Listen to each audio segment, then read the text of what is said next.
here we are. I'm Tom Osman, and this is Whatever Comes Next, the podcast where I explore the world of underground and independent music making. And on today's episode, I'm talking with Fabien W. Furter, the guitarist and vocalist of French extreme metal three-piece Death Whore, who have just recently released their debut full-length record, Blood Washes Everything Away, which I reviewed for New Noise magazine.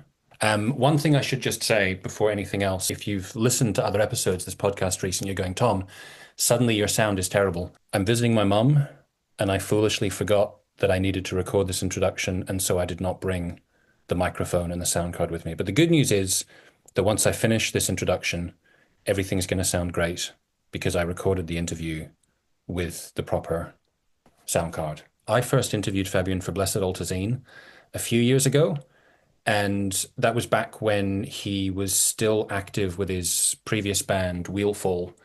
And I did that as an interview Q&A. This was back in the days before I did any kind of phone interviews, video interviews, no podcast stuff. That was really cool. I was really excited to get his insights that time around. I was very excited when he agreed to come and do the podcast back in episode 19, where we spoke about Wheelfall and we spoke about Death Whore. This time round, the conversation is purely about Death Whore and a lot about the album. And it was a really cool conversation. Great to have Fabian back. I'm a big fan of his work. You can check out the band at deathwhoreband.com, where you can get a link to the album and various other goodies like videos and tour dates. You can find the band on Instagram and on Facebook. And you can follow me at Tom Osman Sounds. You can check out my music and writings about my music and such things at tomosmansounds.com. I am going to run the Edinburgh Marathon this coming Sunday. If you might like to make a small donation, I'm raising money for Scottish Refugee Council. Anything would be gratefully received. Hopefully, I will not die. I'm going to play a track from the album at the end of the interview. I'm going to play a little clip in just a second. So with that, there is nothing further to be said, but Fabien W. Furter of Death Whore, take it away.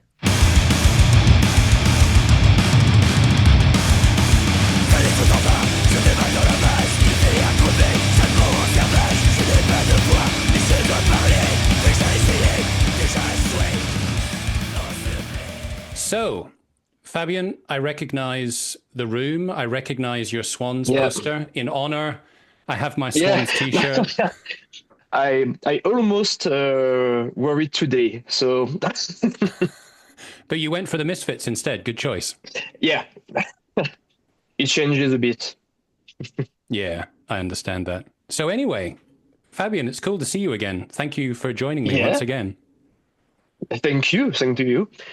So obviously, we're partly here to talk about Blood Washes Everything Away, your forthcoming debut album with Death Whore. And congratulations. It is a very, very cool record. I'm enjoying listening to it a lot. Making my cat, I don't think my cat or my mum's cat is quite as metal as your cat, because he's not so sure about the music. Too bad. But if you like it, it's important. It's the important. Yeah, it's not for every cat. Yeah. So one thing, just like starting, I was thinking about. So now that I know you a little bit, I think of you as like quite a sweet guy, friendly guy, quite funny. But I think if I only knew your music, I might think you're quite scary. So do you have like maybe older relatives, like, parents or aunts or uncles, like who listen to your music? What do they think when they hear you playing in Death Whore? Yes. My grandmother is quite a fan of Death Whore. I don't think she understands everything I say, because she listens to popular music every day. So, but they're pretty quite proud of what I do, and they understand that it's fun activity for me. Maybe with all the years, I think they realize it's not just a hobby, but a thing I have to do to express myself, and it is totally safe. So almost all good. It is well welcome. It is welcome in my family Yeah. and other relatives. Now, this is also something I wanted to ask you about. So, like, I think you said like it's something you have to do to express yourself. Mm, And I was thinking like, you do your wrestling, right? You do Greco-Roman wrestling yeah, and freestyle. and freestyle wrestling. Okay. Yeah. And I do Thai boxing. I'm not very good, Mm. but I still do it. Oh. And Me too. and you obviously, as well as playing, like, I see from your social media posts, you Mm, post a lot about different metal you're listening to, different like extreme music. So obviously yeah. this is kind of like quite a big thing for you. And like I listen to a lot of extreme music as well. And then, thinking about some of the topics we talked about before, like inspirations like JG Ballard Mm, and Burroughs, and like, there's that Death Whore video where you're wearing the Clockwork Orange t-shirt as yeah. well. Yeah. So obviously, like both of us share an interest in some dark topics as well. Mm, So I'm wondering if you can imagine, like if you couldn't make music and you couldn't do wrestling, do you think that you might be a serial killer? um, I think I might be.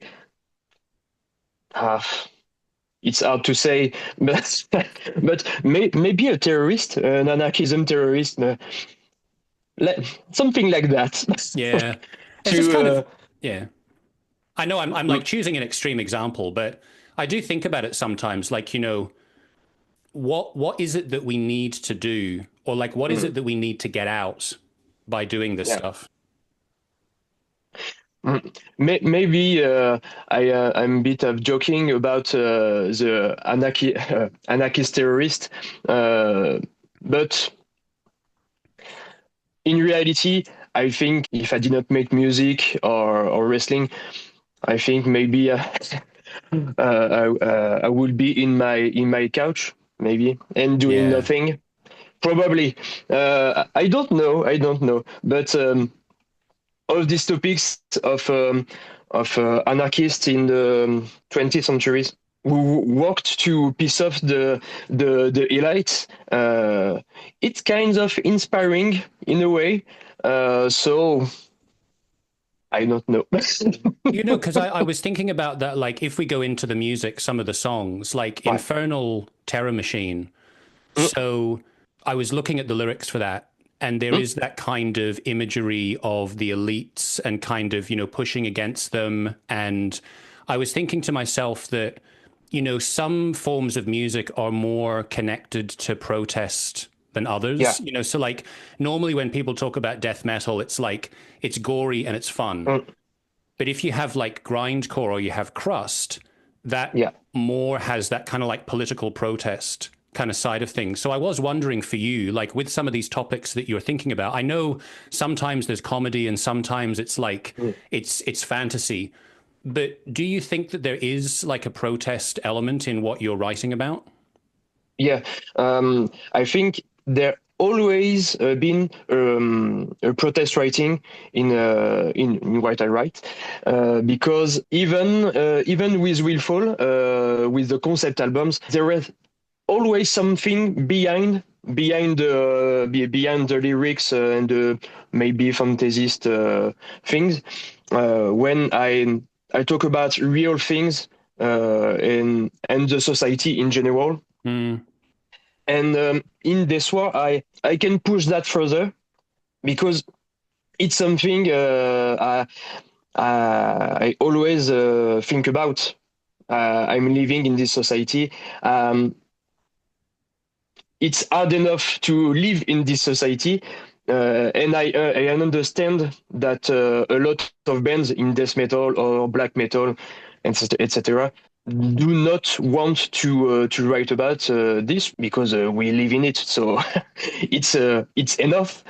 yeah. But I think for me it's important to write this down to exteriorize what I think because I do not have the opportunity to do it elsewhere. At my work, I am with a union syndicat, syndicate of Syn work. Syndicate, maybe, yeah. Remind me, I Um, don't remember what your job is. Is it some IT type job? yes, yes, IT type job. I'm a developer uh, in a very very large company. Hmm. So the it's quite paradoxal, but I think we are a lot to live in these paradoxal lives when I critique a lot I critique a lot the capitalism of the society and class war, etc. But at the same time, to earn my living, I have to I have to work in such a company. Yep. So I have to live with that, and this war permits me to expulse everything, or music in Yeah. general, and Yeah, that makes wrestling too. So, yeah. That does make sense. Yeah, it doesn't have the same kind of like limitations. You yeah, don't like have to behave yourself in a way when you're wrestling or when yeah, you're performing on stage. exactly. And so just sticking with Infernal Terror Machine for a minute, I like I was watching the video for it and I was thinking like, oh, this is like really cool visual images that you've taken. And then I read at the end that it's from a movie. I don't even know how Yeah. I'm supposed to pronounce this. How do I pronounce the name of the movie? Uh, I don't know, but I pronounce it Koyaanisqatsi. Okay. Because So literally, I'll take that. So I was watching, and before I saw the title, I thought this looks like New York. I've never been to New York, but it kind of made me think of like late 70s, early 80s New York. And I guess yeah. that was probably accurate. So, like, how did you choose that? Like, what did this movie mean to you, and why did you choose it for the video? At first, I we were gonna make a real music video with image of us playing, etc. But we already did one just before, and I Yeah. wanted to change. I had some idea to film and edit the video, but only 19%, 90% of it was too complicated, and I didn't want to rush the process Yep. and make a crappy music video.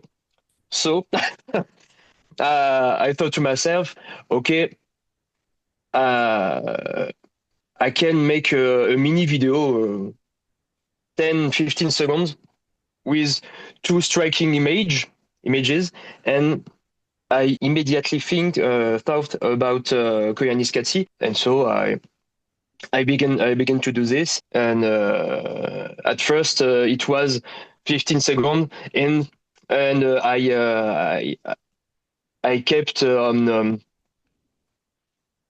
adding images from the from the movie, and I think it's the first time I watched it, it was really striking because it's a long movie, Mm. really long movie in my mind, I think, and it has no dialogue, only music by Philip Glass, and Ah, cool. all these all these images that are edited together, and they are telling something about the world in the 90s. But Mm. it's quite the same now. So Yeah. only more modern. But the themes are practically the same, and the images were very striking, very superb. I love this movie. Mm. Um, I can't recommend it enough because it's an experience. It's really you put that on TV and you can almost meditate. Yeah. But the movie with the Philip Glass score, which is superb, has a quite it's quite slow. It's a slow movie. Yeah. Yes, it's a slow movie. So for Infernal Terror Machine, I thought about picking some of the images and just making the most relentless image to have something with this feeling of oppression, Yeah. maybe that I was looking for with the music. Yeah, I think it'll be really interesting for me to watch the movie now Ah, when yeah, my introduction to it is these right. clips and your music, and then I can Mm, actually experience it with the Philip Glass music and see how like the whole thing was originally done. Because now to me, yes. it's like I associate it with your music. It's very different. It's a different take on it, and I don't want to take credits for the images or whatever. It's mainly because of that. I don't call it a video, music video, but a visualizer. I don't know, Yeah, yeah, yeah. I but saw that. voilà. Yeah. So I just edited some great images, uh, great film. Oh, great cat. I went away for a while, and he's very needy. He like wants to be with me all the Mm, time. So if he yeah. becomes a problem, I will put him outside. But for now, I think he's okay. It's okay. On the musical side of things, Yeah. so I think the album sounds really cool. You know, I think both in terms of the playing, but also the production, like it's just like really Cool. satisfyingly meaty. I think I mean, I've said this before, I'm sure lots of people say it, but I think when you have extreme music, like extreme metal, you need to have a good drummer. Like, if you Yeah. don't have a good drummer, it's never going to be, oh my God, the cat is okay. And one of the things I noticed listening to the record and some of the tracks is I find sometimes with extreme bands, Mm, like they use the double bass almost like as a crutch. It's like, oh, mm, we want it to be extreme, so let's have double bass. yeah. But Yeah. sorry, cat. But I felt like with Death Whore and with the album, when I hear the double bass, it's like it has a reason, it has a purpose. You'll have Mm, like a double bass passage, and there'll be some like cool hi-hat work that's going on, and it'll go into another pattern. And I just really appreciated like the variety, the intensity, and the way it like what you play felt like it should be there. Like it had its mm. reason to be there. So Thank you a lot. I think we are very lucky to have Gore, our drummer, who recorded the album too, recorded and mixed the album, because Gore and Antoine, the bassist, are absolute perfectionists. It's way more than I could be for sure, because I am very impatient, and they are not. So they re-record, and until not that it's perfect, but until we have tried everything, yeah, and we tried everything, and Gorgo he always want to and if I do the it at this way, that way, and this cymbal, and if I try to do a blast, but with a Zumba rhythm in it has all of this, and we have ton and ton and tons of recording, and after we have we have to sort everything and to cut the fat of everything. yeah. So I think it might be the reason that the song are very short, but with enormous things, plenty of things Yes. in it. Um, so yes. Yeah, I think that that does make a lot of sense because it's like I guess if I sort of think of, and maybe we talked about this a little bit last time, like to compare Wheelfall and Death Whore, Mm, Death Whore, I think, is clearly more direct in terms of the music, but yeah. it's not direct and simple. it's direct and the songs are shorter, but you do have a lot of different elements inside there. Yeah. It's not like it's not prog metal in any way, but Mm, you're not kind of going out of your way to be as simple as possible. yeah. Um, I don't know. I don't want to be bored. Yeah. Simply put. And when I write riffs, I like to structure my songs. I like to do the pop structure as always because it's direct and simple to the mind to understand the song and to remember it. But if I go A B A B, I want something. I want other things after. And when I go to C, the part C, after C, I don't want to come back to the A of the B because we already done that twice.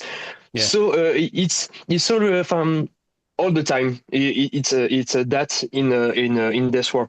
So sometimes when we have too much riff, too much part in the song, I cut that, or I cut some of the parts, so the songs don't bore us. Yeah. And I prefer put the track on repeat that on this project Yeah. particularly. I prefer listen to a track multiple times Mm. um, instead of having a real long song who Yeah. repeats itself. Yes. Well, Yeah, I can understand that. Do you know, I was thinking about this, like, and this is probably not an original thought, but I was just thinking about it today. Like, going back to the topic of combat sports. So yeah. I was thinking, I like to watch the UFC sometimes, and I Mm, like mixed martial arts. And obviously, when that all started, like when the UFC started, it was a way to look at different types of martial arts. Like, let's yeah. see what wrestling is like compared to jiu-jitsu, and let's Mm, compare Thai boxing to a sumo wrestler, et cetera, et cetera. mm, And I thought, I wonder if like the evolution of that, like the way that we now have generations of people who, when they're like 7 years old, they go, I'm going to train mixed martial arts, and they do it yeah. all together.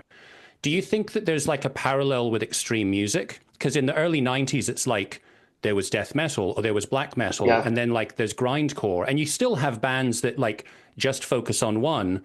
Mm, But I feel like for someone like yourself, who's inspired by a lot of different extreme music, do we now have this like newer generation of people who it's like it's all available and they don't particularly think it's one style or it's another style?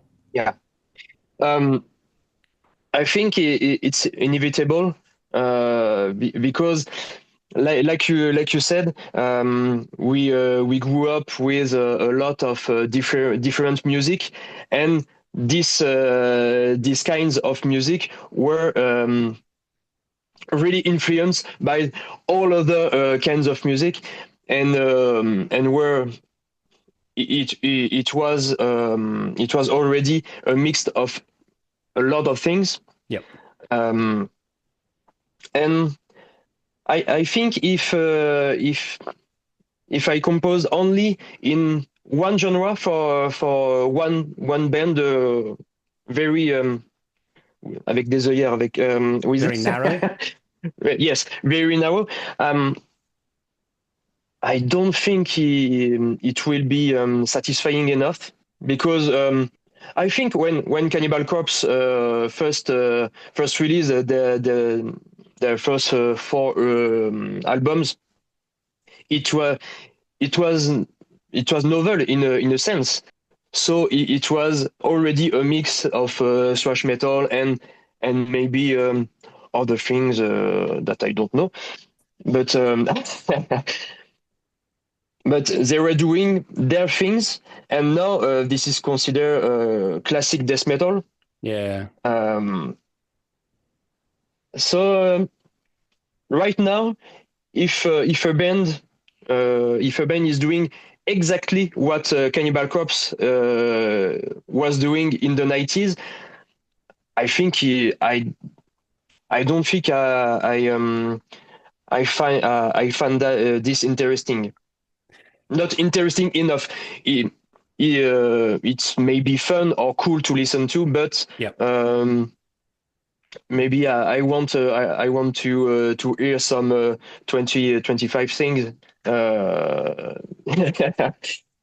in the way of doing things. Yeah. Yeah, I mean, I guess like this probably applies to a lot of different movements, let's say. Like it wouldn't just have to be music, but I think of like punk, for example. So Yeah. you can get a band like Green Day, no offense to Green Day, but it's like Mm. they've sort of taken a specific time period and they've said like Yeah. this is our idea of what punk music is and we're going to like keep that template. Yeah. Whereas you can have someone like Peaches and you might say, well, Peaches doesn't like have any necessarily any guitars, Yeah. but in spirit you might say that she's more punk than Yeah. Green Day Yeah. are.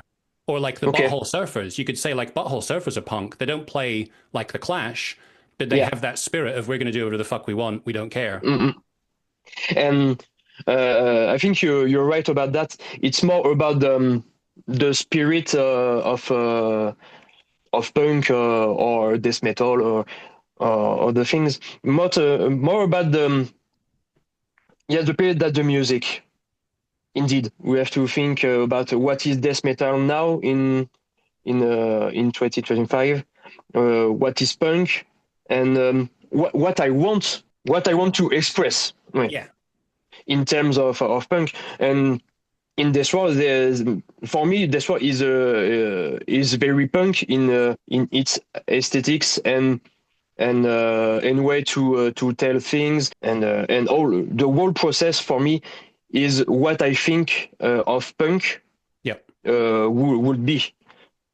So the independence of mind, the way to talk about society more than fictional subjects. Yeah. Yeah. I guess maybe that's kind of like, I mean, I think I saw Crust mentioned in a press Oh yeah, release, but that does make a lot of sense because Crust is a movement that obviously has ties to punk, but yeah, it allows for more of like a metal aesthetic as well to go with it. absolutely. Because punk is really overlooked. Yep. Is yes, overlooked as a genre of music because it's a bastard between punk and metal. Uh, Grindcore is more extreme maybe and more punk maybe also maybe too. But I think Crust has to be more recognized in the scene because it has these elements of metal and even sludge Yep. too, because sludge is influenced by hardcore punk too. So I think it's a full cycle. Yeah. Yeah, why do you think that like Crust is a bit overlooked? Do you think it's because there's not like a kind of a figurehead like Napalm Death is to grindcore? Maybe. And maybe I think that the essence of cross punk is not to have a figurehead Good point. in that genre. Yeah. Maybe. Yeah, that's an interesting point. Going back to the visual side of things, so you brought up Yeah. 12 Worm Wounds before when you were saying that you didn't want to do the videos the same way. So Yeah.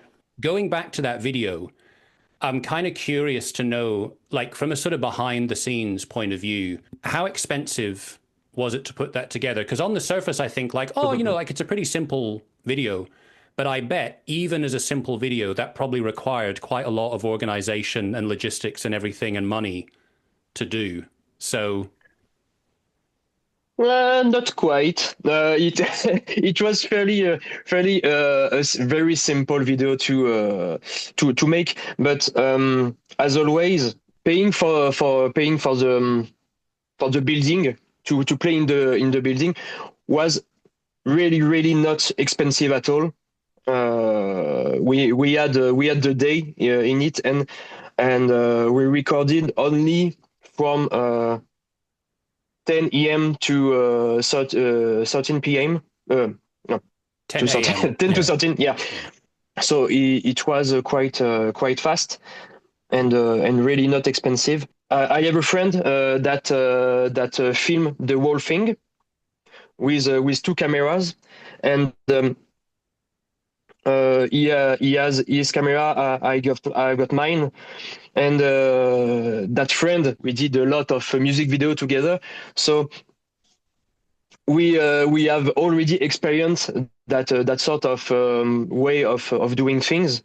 We know what we have to do to make this fast and pertinent, if I may say. And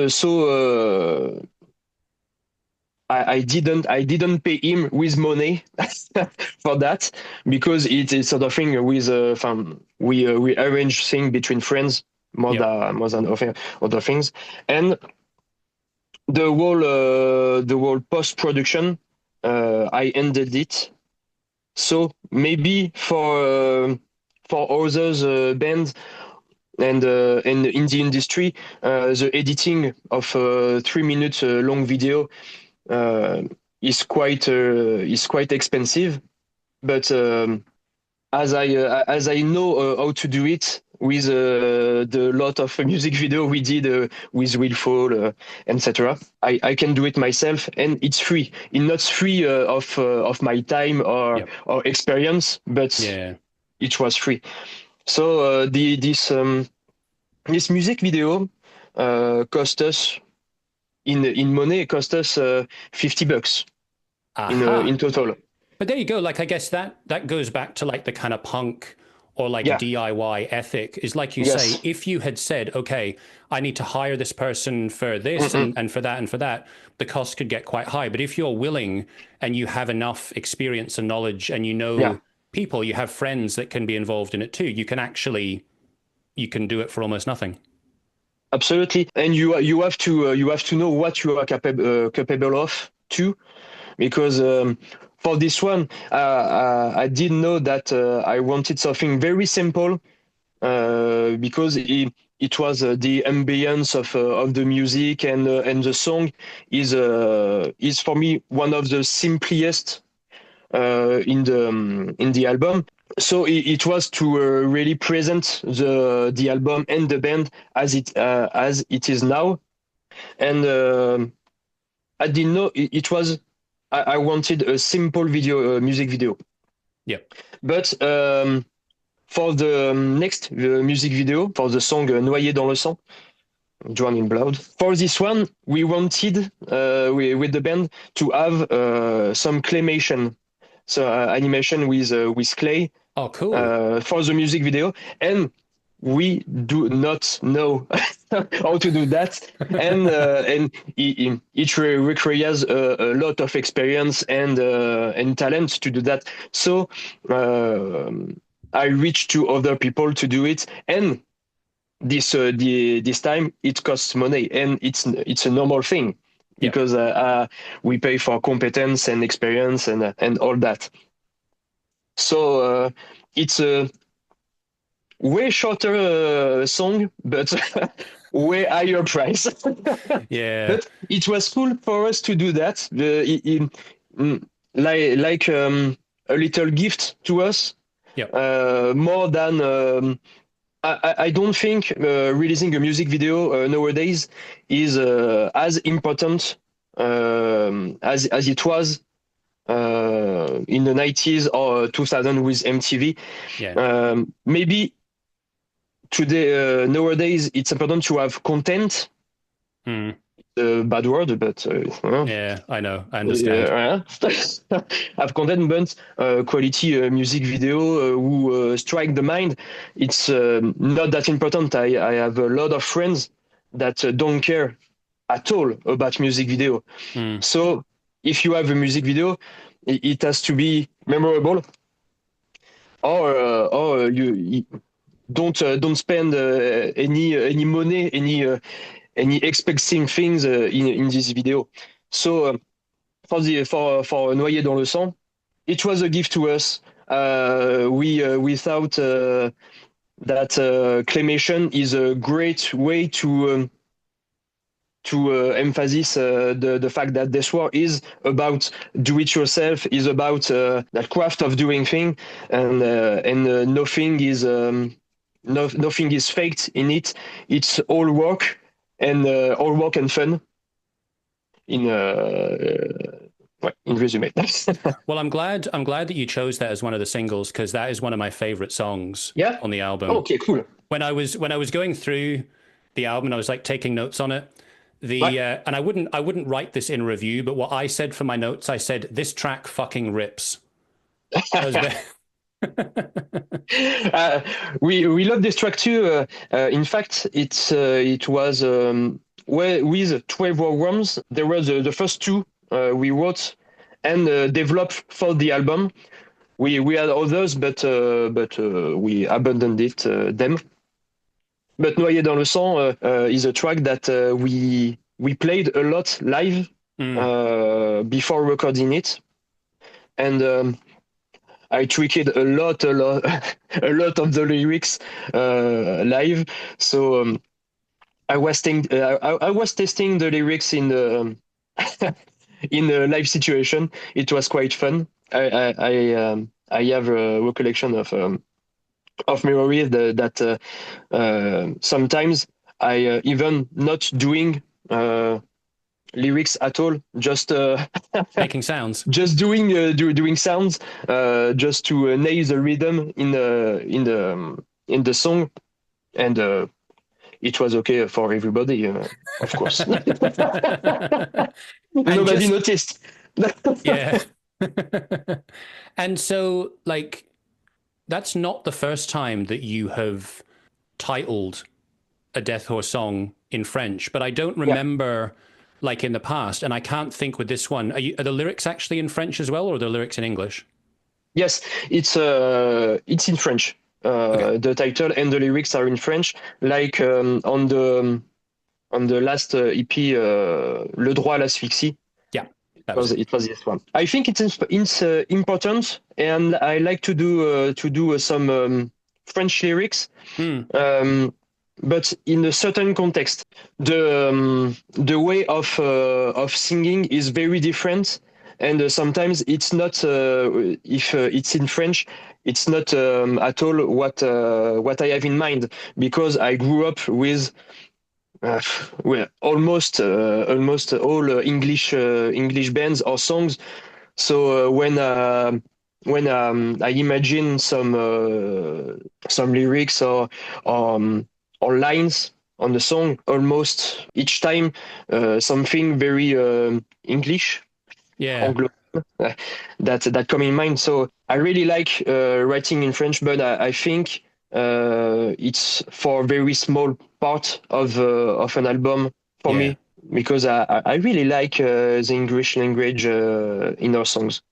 In that context, I really like English. So yeah, do you think that the kind of unfamiliarity of using French in metal, do you think that there's something like actually about the way that the language is and the way the language sounds that sort of makes it sort of more complicated? Like, or it's more just about the unfamiliarity? Like, if you did it enough, do you think it would feel just as natural as with English? I think it's both, because I have a very good friend, one of my best friends, who sing in the band Pain Capital, which is a sludge doom band. They do music like grief or like grief. That's pretty cool. And I like that reference point. In that context, I think their French lyrics are really efficient, because with the French phrasing and we in a sludge situation, we have time to say this intonation. In Noyé dans le sang, it's a fast song, but I do a lot with the intonation of the words, because in French they are quite unique in the sense of there are sounds in French that not exist in other language, like any language, I would say. And it's very fun to play with that, but to tell a story I think, in my opinion, that English is more a language of action, Hmm. like where in songs I want to be very straight to the point, and all these verbs in ing convey the sort of I am doing things. I am in French. It's more narrative, I would say, Interesting. and Okay. I think that for this war, it's for me it's more complicated to put that into the songs. Yeah, no, And that does make a lot of sense. Like, I don't know any French, but I can understand that it might mm, have a kind of style that lends itself towards yeah. a different type of storytelling or a different type of aesthetic presentation.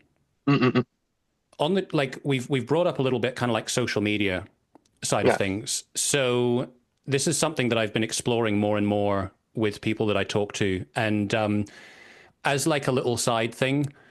For a while, I just my own personal thing, I was thinking like, am I going to get off Twitter? Because I was just like, it does nothing for me. I do not like Elon Musk. Do I really want to like Yeah. indirectly support him when like the platform doesn't? I mean, I understand for some people like you might have a lot of followers, you might get traction or whatever, but it just wasn't really doing anything for me. So I'm like, why am I even bothering to be on this? Mm, So I've left it. Now, then, equally, if I look at stuff like Facebook and Instagram, all the meta stuff, I don't really feel very positive about Mark Zuckerberg mm, either. But, back to your point about having a job, it's like, I'm not going to be, I am not Barney Greenaway. I don't unfortunately have, or I'm not like Ian Mackay. I don't have that yeah. strength of like, these are my principles and I'm going to stick to them no matter what. I Yeah. admire Yeah. that greatly, but I don't have that high ethical standard. Yeah. But, you know, there are certain lines that everyone has. So, like, for me, Mm, it always feels like there's a balance between, like, how useful it is and how much it pisses me off that I'm yeah. supporting these Oh yeah. people. So, for me at the moment, it seems like Instagram and Facebook have some value, but even now, I'm not sure. Like, it seems like there's behind the scenes, there are these different algorithms or mechanisms. You don't really know how many people actually see the posts that you put out there. Yeah. So I'm wondering like what your experience has been recently and how you feel about the different platforms and like how happy you feel to be interacting with them. Mm. Honestly, I use these platforms only because I have to. It's simply put that for my band, I think it's necessary. Unfortunately, it's necessary to people are on this platform. I want to touch people with my music, Yep. so I have to be in that platform. This is my way of thinking these things. But personally, I enjoy the fact that I can stay in touch quite easily with you, for example, that I never encountered in real life. Yeah. And that side of social media are really cool, and I really like it. So for the upside, for the upside, stay in touch with people. It's so cool. But as you said, the model is it's a hard thing to support. If I step back a little and I really stand for my principles, like you said, like Ian Mackay, etc. I think I would have to quit all these things, of course, Yeah. because Meta, Mark Zuckerberg. Where do we start? It's despicable the way they merchant of our data to others company and influence maybe some some election somewhere. Definitely. It was true. No. morally it's heavy. That's another thing, I Yeah. think. I never been on Twitter. I tried, but really not my thing at all. And I tried for the band at first, and I don't understand Twitter, so okay.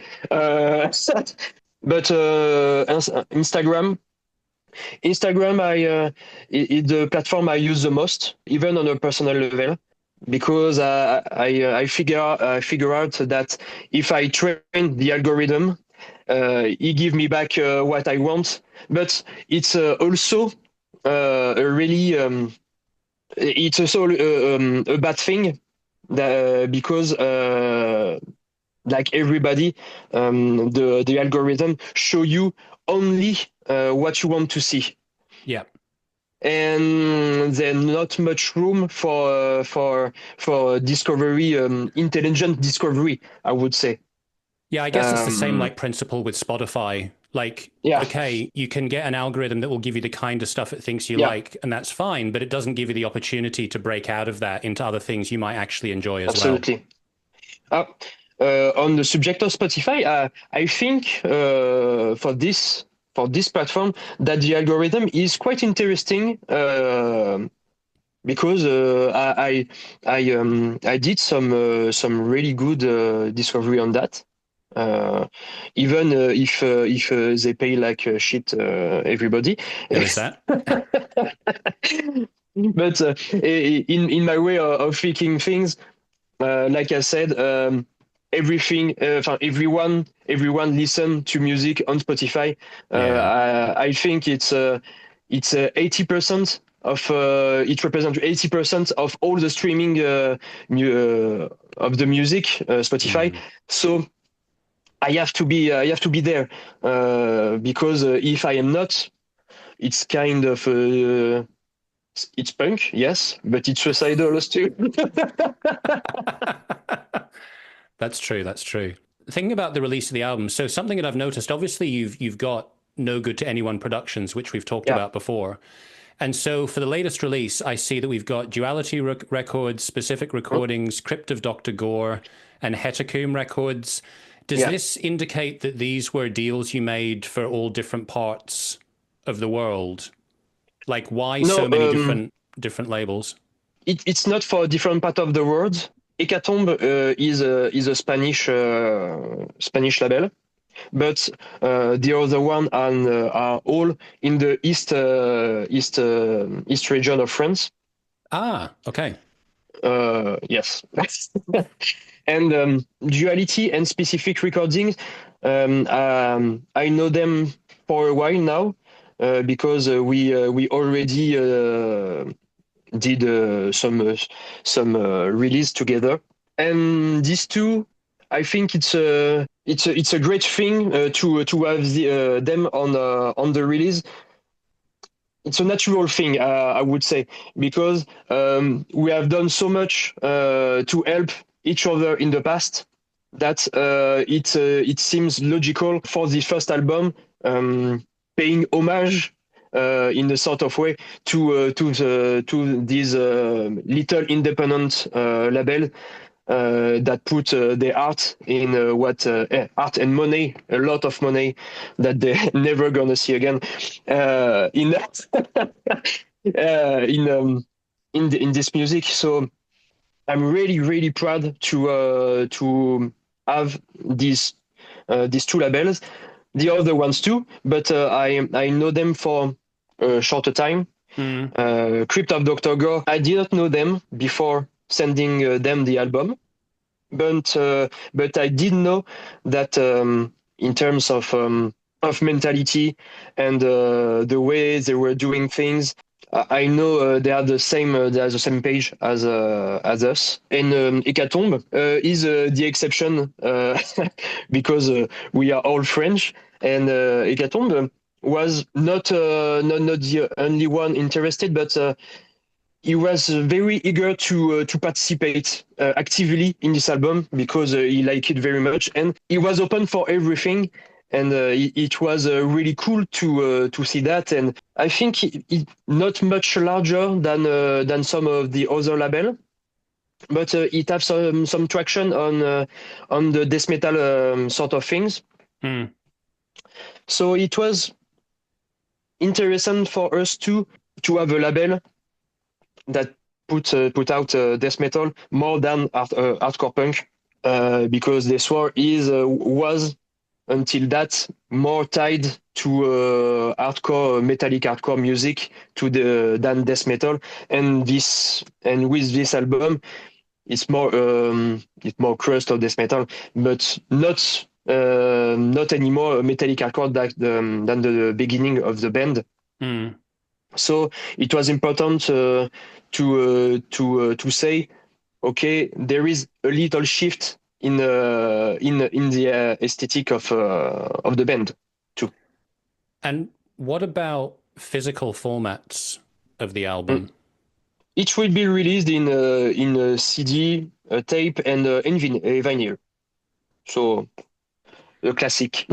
Nice. If people go to like the Bandcamp pages for any of them, Yeah. they'll be able to get the album Yes. in different formats.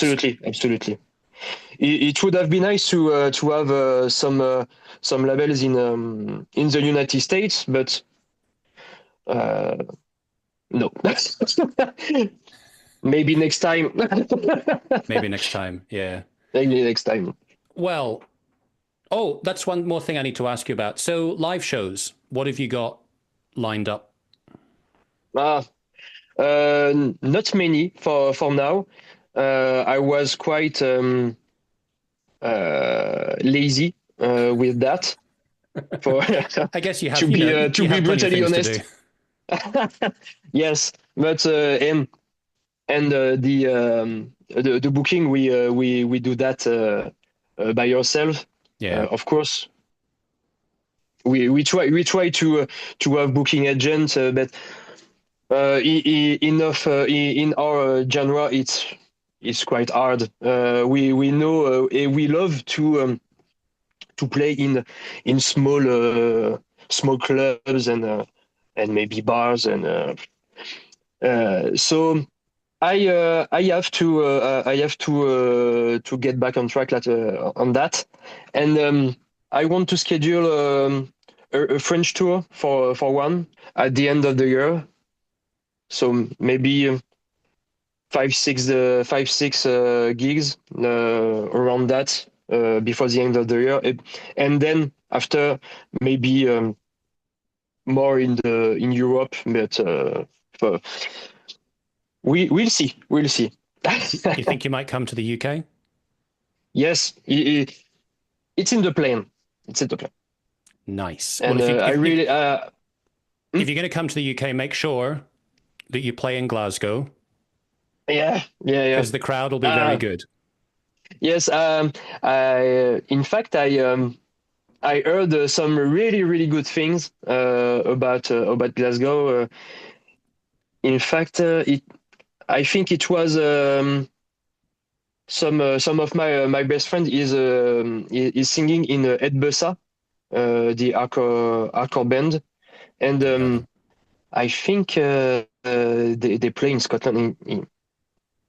With they toured last year with Knock Loose. And, right, okay, yep.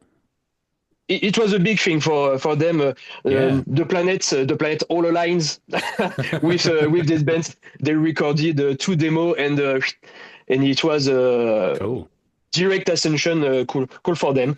And yes, and seeing that they are really on the top of Euro hardcore bands, and so I think he has told me that the crowd and the gig were very, very cool in UK, especially in Glasgow.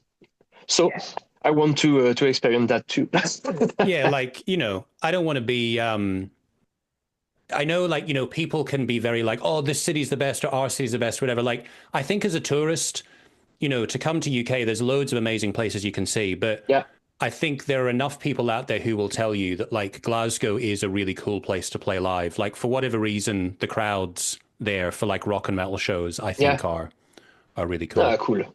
Before we finish, I think I need to give some love to your bass player because I talked about the drummer, and Ah, obviously I'm a fan of yours, but I need to mention as well, like the bass playing in Death Whore should not be overlooked. It's you know yes. if you're gonna have three people in a band, you really need to have all three of them like performing equally, and you have a really fucking cool bass player. So I just wanted Yeah. to get that in so he's not forgotten. Yes. Thank for him, Antoine, because yes, I absolutely. You know that I love bass heavy music. I we in Godflesh, in Swans, the bass is everything, and the bass and the drums, it's the foundation of everything. And if that is not good, the band, in my opinion, but yeah, Antoine is a fantastic bass player. Gorgor, the drummer, and I have a background in extreme music, like death metal, etc. But Antoine has not. He played and composed everything for another band that named Hypnagon. Hmm. That it's more prog thing, like Cynic, this this kind of thing. So he played guitar better than me, and his first instrument is bass. So and he has a lot of ideas. And like you said, in a power trio like us, everyone has equal importance. And that was very important in the recording that we can sense this kind of energy of a power trio. I don't know if it's the case, but the chemistry and the energy in this format is really different than everything I have ever done. And I think it's very cool because we can really communicate musically and it's another thing that to be for in the band. I don't know how to explain that other than really the chemistry. It lets you enlighten your individuality. Mm. In I think. I think it's easier to stand out as a bass player in a power trio and to do things interesting in a power trio because if I decide in a live show in a live gig, if I decide to make a Larsen a feedback, there is no guitar at all. Yeah, there is Yeah. no rhythm, there is no lead, so everything is on the bass player and the drummer. And if the bass is not there, it's the same thing. So I really hope that we were able to transcript that in the album. Yeah. I definitely think so. You know, look, I mean, obviously, I'm an admirer of yours. I'm a fan of yours. I like what you do, and I'm always going to check out what you do. But I do really think that Blood Washes Everything Away is a really, really cool album. It was worth the wait from my point of view because I've been waiting for a while. Cool. Like, when's the album going to come? And Uh, definitely, I was not at all disappointed. So I'm looking Thank forward you. to when it comes out, and I hope it gets a great reception. And I'm also looking forward to seeing the claymation video when that comes out as well. Yeah, Always a pleasure, Fabian. All the best. all the best.